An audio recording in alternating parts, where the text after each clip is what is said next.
नमस्कार। मॉमिस टच परिवार में गर्भवती माताओं की बोध कथाओं की श्रृंखला में आपका हार्दिक स्वागत है। आज की हमारी कहानी है विश्वास द्वारा सिद्धि।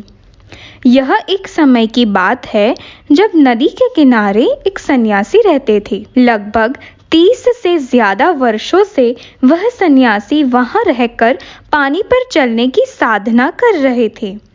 वे भगवान श्री कृष्ण के परम भक्त थे और सिर्फ गाय का दूध पीकर ही अपना जीवन गुजारते, जो नदी के सामने के किनारे से आती एक 11 साल की लड़की उन्हें पहुंचाती। एक दिन उस कन्या की माता ने उससे कहा कि बेटा, बहुत घने मेघ छाए हैं, बारिश होने की पूर्ण संभावना है, जिसकी वजह से नदी में बाढ़ आ जाएगी। तू महात्मा सन्यासी से कहना कि कल तुम उन्हें दूध देने नहीं जा पाओगी। उस कन्या ने अपनी माता की आज्ञा का पालन किया।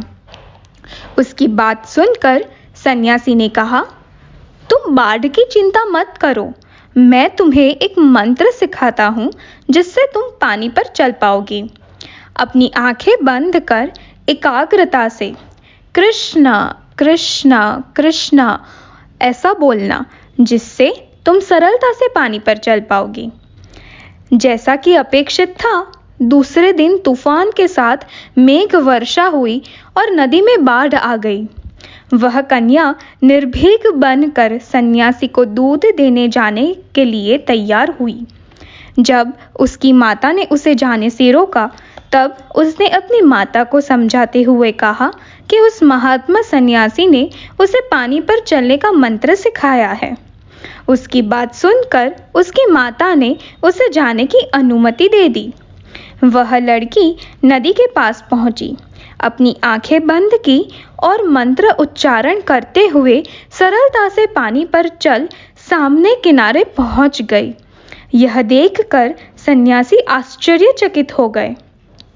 फिर से उसी मंत्र को दोहराते हुए वह कन्या सामने की ओर चली गई।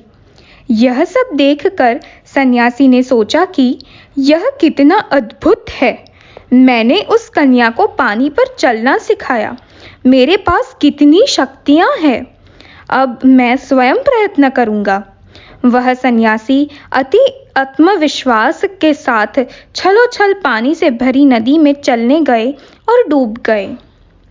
गर्भवती माताओं के लिए सार। मेरी प्यारी माताओं, यह कथा से हमें सीख मिलती है कि विश्वास तो पहाड़ों को भी हिला सकता है। वह कन्या को प्राप्त हुए मंत्र पर अटूट श्रद्धा और विश्वास था, जिससे एक असंभव कार्य भी संभव हो गया। और उसके विपरीत सन्यासी को शंका एवं अभिमान होने से उन्हें सिद्धि प्राप्त नहीं हुई।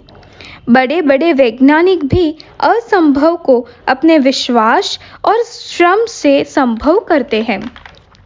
मेरी प्यारी माताओं, गर्भाधारण से लेकर गर्भावस्था दरमियान भी हमारे विचारों का प्रभाव बालक के जीवन पर पड़ता है। माता को नारायणी इसीलिए कहा जाता है क्योंकि अपने विश्वास और श्रद्धा से माता अपनी इच्छा अनुसार सद्गुणों से युक्त तथा पूर्ण और कल्याणकारी बालक को जन्म देकर अपने कुटुंब और समाज का कल्याण कर सकती है।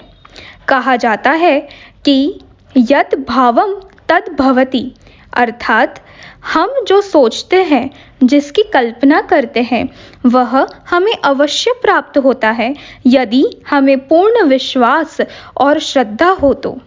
इसलिए हम सबको विजुअलाइजेशन कर उस पर आस्था रखनी चाहिए, तदुपरांत समर्पण कर देना चाहिए, जिससे हमें श्रेष्ठ बालक की प्राप्ति हो। आप सबकी गर्भावस्था सुखद रहे तथा आप सबको मनवांचित बालक की प्राप्ति हो, वही शुभेच्छा। धन्यवाद।